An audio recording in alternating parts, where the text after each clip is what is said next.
Travailleuses, travailleurs, en ce 1er mai, jour symbolique, décrété fête du travail par la communauté internationale, j'adresse, au nom du président de la République, du gouvernement et en mon nom propre, un message d'espoir et de solidarité à nos forces vives.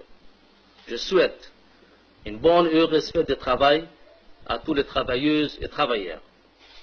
Je formule le vœu pour que les rapports sociaux restent apaisés et que dans le dialogue, nous arrivions à nous rassembler autour d'objectifs communs pour répondre aux priorités et faire face aux difficultés afin de surmonter les défis.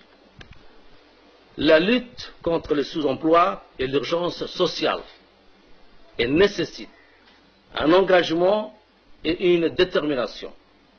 Le gouvernement prête une grande attention à toutes vos doléances, partage vos craintes. Malgré les efforts entrepris, il reste beaucoup de chemin à parcourir. Le chômage reste présent et frappe particulièrement. Il est donc essentiel pour les partenaires sociaux d'agir ensemble pour assurer la cohésion sociale. Le 1er mai est aussi le moment indiqué pour faire le point sur les avancées sociales et d'écouter les attentes exprimées par les travailleurs. L'année écoulée a été riche en événements importants. Sur le plan institutionnel, elle est marquée par les élections législatives. L'Assemblée a été renouvelée. Sa composition présente cette fois une caractéristique particulière. Des progrès ont été accomplis dans la dimension genre en allant vers une meilleure intégration politique et économique de la femme dans la société. La femme djiboutienne a accédé à la fonction du parlementaire en nombre important. L'autre enseignement que l'on peut tirer de ces scrutins est l'attachement du peuple djiboutien au projet présidentiel. Cette adhésion n'est pas le fruit du hasard, mais la résultante de la politique de développement impulsée par le chef de l'État, basée sur la valorisation des atouts de notre pays. Cette vision est concrétisée par la construction de plusieurs ports dans la capitale et les régions pour faire de Djibouti une plateforme internationale d'échange et de transit. La création d'emplois, le chômage des jeunes constituent les principales préoccupations du gouvernement qui s'y emploie à y répondre. Les ports et les zones franches offriront des opportunités de création d'emplois. La croissance reste à un niveau appréciable et nous donne toutes les raisons d'espérer à un meilleur avenir. Dans le domaine de l'emploi, les actions et initiatives engagées par le ministère du Travail ont abouti à l'insertion de 1500 jeunes grâce à la mise en place de divers dispositifs et partenariats, contrats de professionnalisation, placement et stages d'entreprise, transfert de la main-d'œuvre dans le cadre de la coopération avec les pays amis tels que le Qatar, le Canada, l'Arabie Saoudite et l'appui financier de la coopération japonaise, ainsi que l'action de la Chambre de commerce de Djibouti, le PLUD et les services de l'ANEFIC.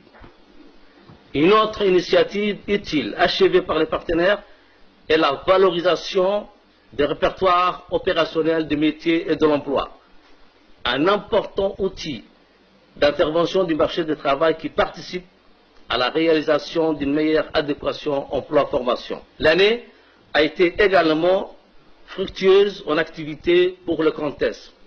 Nous avons travaillé en étroite collaboration avec les partenaires sociaux pour faire aboutir des textes essentiels qui vont enrichir la réglementation du travail.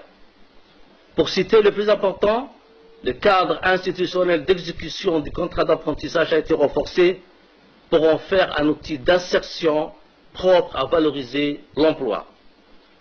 En matière d'administration et de réglementation du travail, l'encadrement des agences privées d'emploi a été amélioré par l'adoption de textes réglementaires pour mettre fin aux abus commis sur le droit des salariés par certaines de ces entités. La commission des conventions collectives a été établie pour relancer le processus de négociation collective dans le secteur privé afin d'étendre la couverture conventionnelle. Cette initiative vise à consacrer la pratique de la négociation dans la vie professionnelle. Un salaire plancher décent fixé à 35 000 francs a été élargi au secteur privé pour revaloriser les faibles revenus. Nous avons engagé une réflexion tripartite sur l'avenir du travail au contexte. Je félicite la qualité des débats entrepris sur le thème.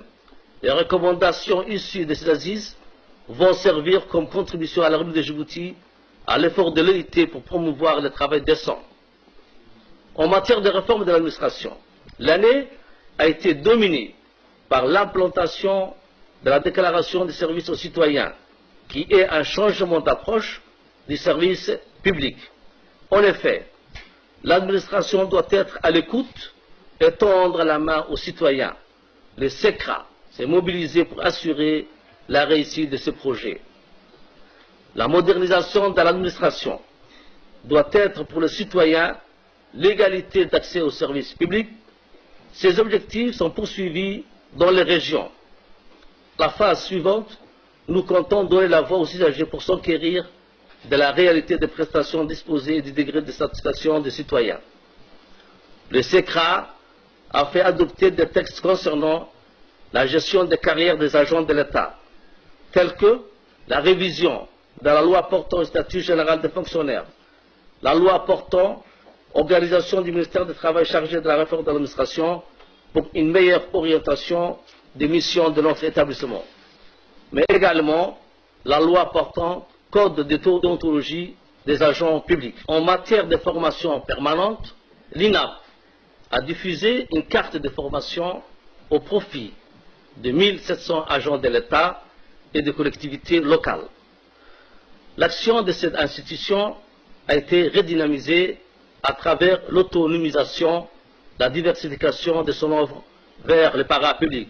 Le volet relance de l'INAP de la réforme de l'administration a connu un succès grâce à une bonne coordination entre l'INAP et le SECRA. Enfin, l'ANEFIP s'est implanté dans les régions et les CDC.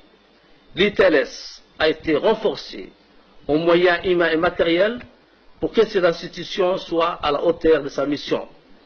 Nos efforts vont s'intensifier en direction d'une plus grande déconcentration de nos services centraux pour accompagner la politique de la décentralisation lancée par le gouvernement. Certes, tous les défis ne peuvent être relevés, beaucoup a été déjà fait, beaucoup reste à faire. Travailleuses, travailleurs, l'ensemble que nous devons agir pour faire émerger une société plus juste et inclusive qui ne laisse personne de côté. Encore une fois, je vous souhaite une bonne et heureuse fête de travail. Je vous en remercie de votre aimable attention.